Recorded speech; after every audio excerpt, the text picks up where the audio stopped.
Hi friends, ఇవాళ మనం చేసుకోబోయే రెసిపీ సాంబార్. అది ఎంత టేస్టీగా అంటే అంతే ఈజీగా కూడా తయారు చేసుకోవచ్చు. దాన్ని చేసుకోవడానికి ముందుగా 1/2 కప్పు కందిపప్పుని చక్కగా కడిగి నానబెట్టుకుందాం. ఒక 10 నిమిషాలు పావుగంట నానితే సరిపోతుంది. అది కుక్కర్లో ఆ పప్పు అంతా కుక్కర్కి వేసేసి సరిపడా వాటర్ పోసి ఇప్పుడు కుక్కర్ మూత పెట్టి 3 కానీ 4 కానీ విజిల్స్ వేపించి మెత్తగా ఉడికించుకుందాం.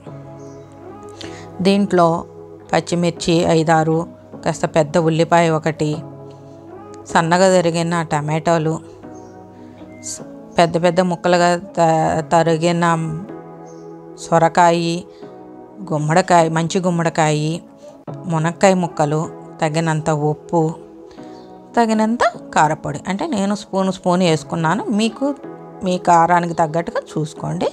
సాంబార్ పొడి 1 స్పూను అన్నీ వేసి చక్కగా మెదపాలి. పప్పు గుత్తితో పప్పు మెత్తగా మెదగటమే కాకుండా ఈ ముక్కలు కూడా దానికి యాడ్ అయ్యి మరింత రుచి వస్తుంది. అయితే ఇన్ని ముక్కలు వేసుకొని సాంబార్ పెట్టుకోవాలా అనుకోవద్దు. ఓన్లీ టమాటా ఉన్నా కూడా ఇదే టేస్ట్లో మనకు సాంబార్ రెడీ అవుతుంది. ఒక్కసారి పెట్టుకున్నారంటే మళ్ళీ మీరే తయారు చేసుకుంటారు. పెద్ద నిమ్మకాయ సైజ్ అంతా చింతపండు తీసుకొని నీళ్ళల్లో నానబెట్టుకోండి. తర్వాత సాంబారు పొంగిన తర్వాత మూత తీసేసేయండి. అవి మరీ పొయ్యి మీద పొంగేటట్టు మటుకు ఉండవద్దు. పొంగిపోతే టేస్ట్ తగ్గుతుంది. అలాగే తీసి పెట్టుకున్న చింతపండు రసాన్ని మీ పులుపుకు తగ్గట్టు వేసుకోండి.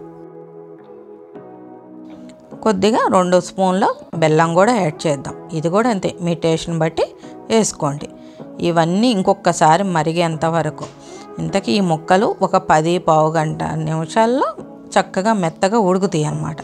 ఆ ముక్కలు ఉడికిన తర్వాత ఈ చింతపండు బెల్లము వేయాలి. ముందే వేస్తే ముక్కలు ఉడకవు. మరో 5 నిమిషాలు మరగనివ్వాలి. అప్పుడే మనం వేసిన చింతపండు బెల్లము దాంట్లో చక్కగా కలిసి టేస్ట్ యాడ్ అవుతుంది. ఇప్పుడు మనం తాలింపు పెట్టుకుందాము. సాంబార్కి తాలింపు కూడా ముఖ్యమైనదే. ఇదే టేస్ట్ కూడాను. కొంచెం మినపప్పు, ఆవాలు, జీలకర్ర, కొద్దిగా పొట్టు తీసి దంచిన 4-5 చిన్నులపాయ రెబ్బలు కూడా వేసుకోండి. మిర్చి, కరివేపాకు, ఒక 1/2 స్పూను ఇంగువ వేసి అవన్నీ వేగిన తర్వాత ఈ పోపు తీసుకెళ్ళి సాంబార్లో కలుపుదాం. తర్వాత ఒక 5 నిమిషాలు మూత పెడదాం. అప్పుడు ఆ తాలింపు సువాసనంతా ఆ సాంబార్కి పడుతుంది. తర్వాత చక్కగా ఫ్రెష్గా కట్ చేసిన కొత్తిమీరను కూడా యాడ్ చేద్దాం. అప్పుడే మన సాంబార్ రెడీ అయిపోయింది. చూసారుగా ఎంత ఈజీగా చేసేసుకుందాము. నేను చెప్పిన టిప్స్ పాటిస్తూ మీరు కూడా తయారు చేసుకొని మీకు ఎలా వచ్చిందో నాకు కామెంట్ చేయండి. ఈ వీడియో మీకు నచ్చినట్టయితే లైక్ చేయండి. మీ ఫ్రెండ్స్ అండ్ ఫ్యామిలీకి షేర్ చేయండి. మరిన్ని వీడియోల కోసం మన ఛానల్ని సబ్స్క్రైబ్ చేయండి.